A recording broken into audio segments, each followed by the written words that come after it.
Čaute, máme za sebou prvý UFC event tohto roku, UFC 324 Gaethje vs Pimblet. Je to UFC event, ktorý sa konal v Las Vegas, takže pre nás Európanov to nebolo dobré. Začínal sa od nejakej, myslím, že 1 ráno a končil okolo 6:30, takže tipujem, že veľa ľudí to nesledovalo, ale je to prvý event na Paramount, takže mohli sme si to trošku pozrieť aj zanalizovať, že ako to bolo na ESPN a ako to je na Paramount, takže na to sa pozrieme v tomto videu. Keby niekoho ešte zaujímalo, tak ticket revenue 11 miliónov a 20 000 ľudí bolo na štadióne, takže celkom dosť. Pozrieme sa ešte na zrušené zápasy. Ako všetky tie zápasy sa zrušili väčšinou týždeň aspoň dopredu a okrem tohto tu na Cameron Smotherman odpadol na weigh-ins, proste typek navážil a žiaľ príliš asi veľa vody zo seba vytiahol a odpadol. Takže tieto zápasy sa nekonali. Michael Johnson a Alexander Hernandez bol asi ten najviac zaujímavý, čo stade. Alebo možno ešte Kayla Harrison, Amanda Nunes. Aj keď sú to ženy a väčšinou ženské zápasy sú nudné, tak tieto ženy vyzerajú úplne ako chlapi, takže úplne by som si to pozrel celé. A začneme rovno prelims, že to nejak nezdržiavam. Takže prvý zápas, ktorý bol Ty Miller versus Adam Fugit. Takže Ty Miller ho porazil v 4. minúte a 59. sekunde, takže úplne v poslednej sekunde ho porazil na KOčko, standing KO, takže týpek tam stal a iba referee rozhodca to nejak ukončil. Takže týpek má 7-0, je to jeho prvý zápas v UFCčku po Contender Series, takže týpek dobre má našliapnuté, ale jeho oponent Adam Fugit má, jaké má skóre 2-4, má 2 výhry, 4 prehry v UFCčku, takže asi ho vyhodia z toho UFCčka, tipujem, lebo je 170 lbs, welterová váha. Takže tam je dosť tých fighterov, takže tipujem, že 2-4, že sa asi nebudú s ním baviť. Druhý zápas bol Josh Hockett versus Denzel Freeman. 265, takže to je heavyweight. Skončilo to tiež v poslednej sekunde KOčko. Skončilo to tak, že Hockett na konci mu ukázal prostredník a Denzel asi sa psychicky zrútil a rozhodca to ukončil. Josh Hockett taktiež 8-0, 2 zápasy v UFCčku, takže tiež taký novýto zápasník. Denzel Freeman 7-2, je to tiež, toto je pre ňo druhý zápas, 1 výhra, 1 prehra, ale je to heavyweight, takže asi ho nevyhodia. Tretí zápas Alex Perez versus Charles Johnson. Alex Perez vyhral, tiež KOčko. Toto je váha 125, takže to by mala byť asi mužšia váha, keď má rozum nešali. Charles Johnson došiel s vyholenou hlavou do polovici. Pozriem, že či nájdem tú fotku.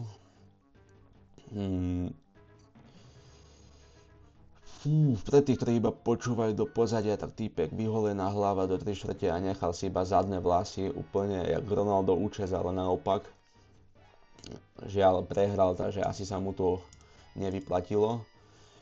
Žiaľ, knockouty tiež by som rád ukázal, ale neviem, YouTube má nejaký fetiš a musí dávať copyright issues na každý jeden knockout, čo dám, takže pre istotu budem dávať takéto fotečky, iba že by ste si pozreli. Keby chcel niekto pozrieť KOčka, tak môžete, na Instagrame nájdete všade, veľa ľudí to riskuje a to tam postuje, takže s týmto není problém. Ďalší zápas Nikita Krylov knockoutou Modestasa Bukauskas, typek z Lituánie, takže 19-7.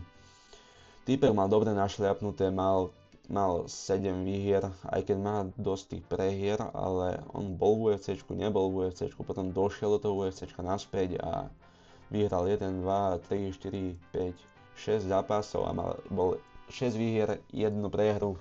A teraz ho žiaľ Krylov takto dobil. Krylov už tiež je starší zápasník, 31-11, strašne veľa zápasov, chalan z Ukrajiny.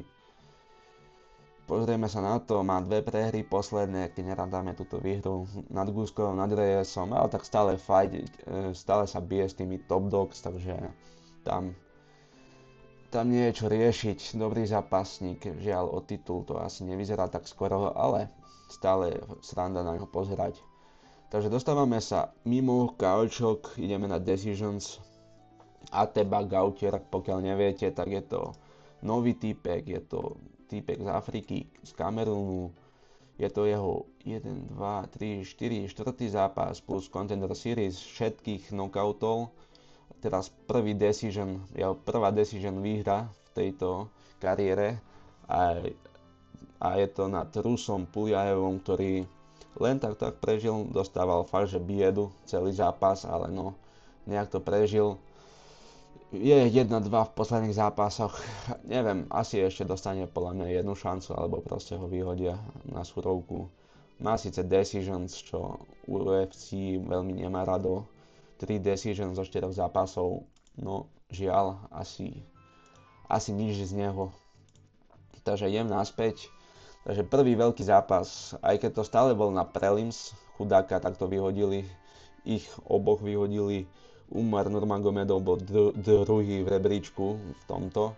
V bantamweighte aj tak bol na prelims, asi kvôli decisions. Takže ako som spomínal, bantamweight, ešte minulý zápas som nespomenul, že to bol middleweight, stredná váha, 185 pounds.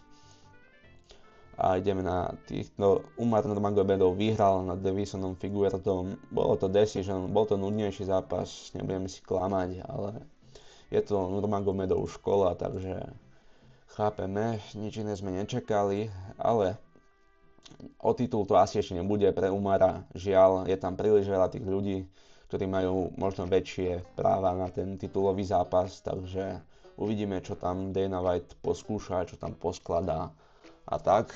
Davison Figueiredo, on tiež mal, no síce chudák má jednu výhru a 3 prehry, ale všetko nad takými že dobrými zápasníkmi.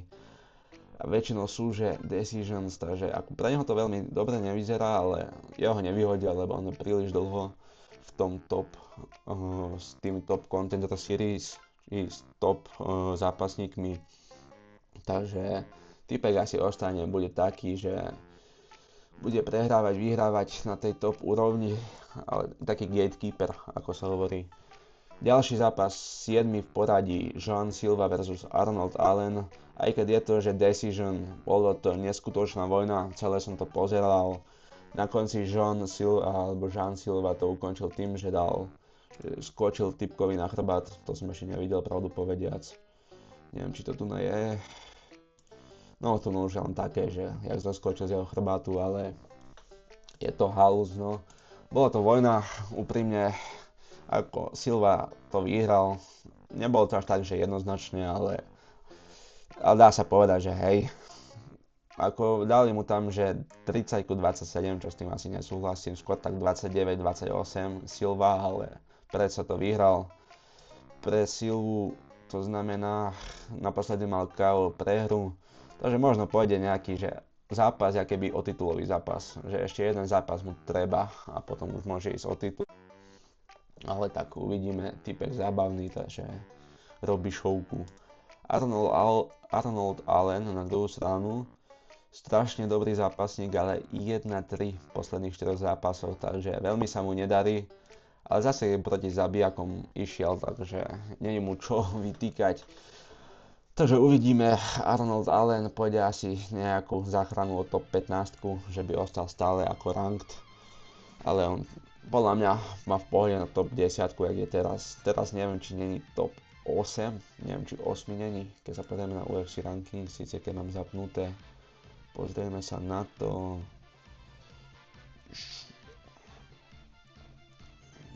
Čiže to je jaká divízia 145, takže to bude nejaký featherweight. Arnold Allen je 6. podľa UFC.com, takže týpek sa bude byť o to, aby ostal v top 10 na budúci ďalší zápas. Nevadí, dobre bolo. Natalia Silva vs Rose Namajunas.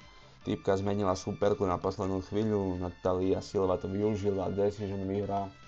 Nevidel som to, nemôžem o tom Bars rozprávať, ale tak je to tak, ako to je.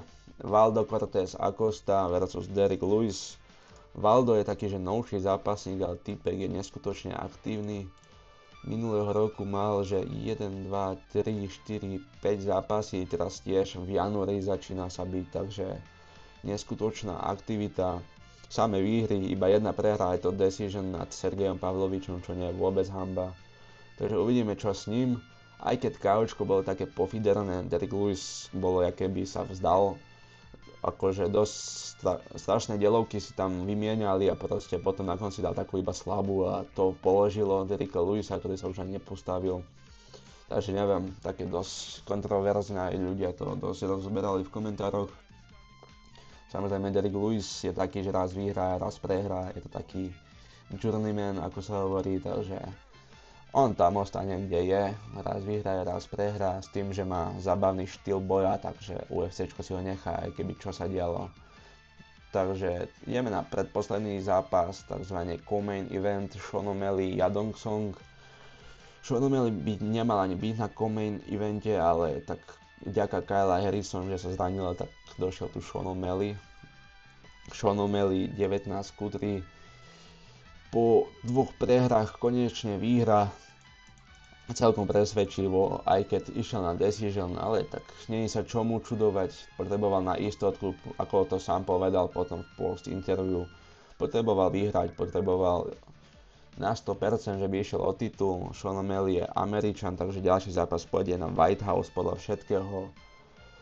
Možno, že mu dajú aj titulový zápas, lebo je to Sean O'Malley, hviezda. No, uvidíme, ako zaslúži si to, asi nezaslúži, ale možno, že mu Dana White dá takýto darček. A porazil Yadong Songa, Číňana, typek prezývka Kung Fu Kid, 22-9. 11-4 v UFC, takže neviem, ďaleko od titulu, ale zároveň má na top 10, možno aj na top 5, keď veľmi bude dobrý. Čo ja viem, Yadong Song, takýto zaujímavý zápasník, 22-9. A posledný zápas, Justin Gaethje, Paddy Pimblett. Neskutočná vojna, Justin urval to víťazstvo. Celkom dominoval, musím povedať, aj keď Paddy Pimblett celkom dával dobre údery, len proste je to Justin Gaethje, má ten Downov syndrom, takže typek všetko vydrží. Justin Gaethje sa stal interim šampiónom, stále Ilia Topuria je ten hlavný šampión, on je takýto trošku menej cennejší šampión, ako sa hovorí. Obaja dostali ešte samozrejme po tomto Fight of the Night, lebo fakt to bol dobrý zápas. Paddy Pimblett, neviem čo s ním bude ďalej, mal celkom také, že ľahšie, poviem, ľahšie zápasy, hej, Tony Ferguson, keď už prehráva, Bobby Green tiež, keď bol na tej lose streak a Michael Chandler, čo bol po dlhšom čase zápasil. Takže mal taký ten ľahší k tomu interim titulu, ale u neho je veľká persona, takže tam bol hype, preto dostával takú príležitosť. Ale Justin Gaethje potvrdil, takže Justin Gaethje versus Ilia Topuria podľa všetkého White House v júni. A to bol UFC 324, takže takáto analýza, čo ja viem, však v komentároch napíšte, čo mám viac povedať, čo bol zlé.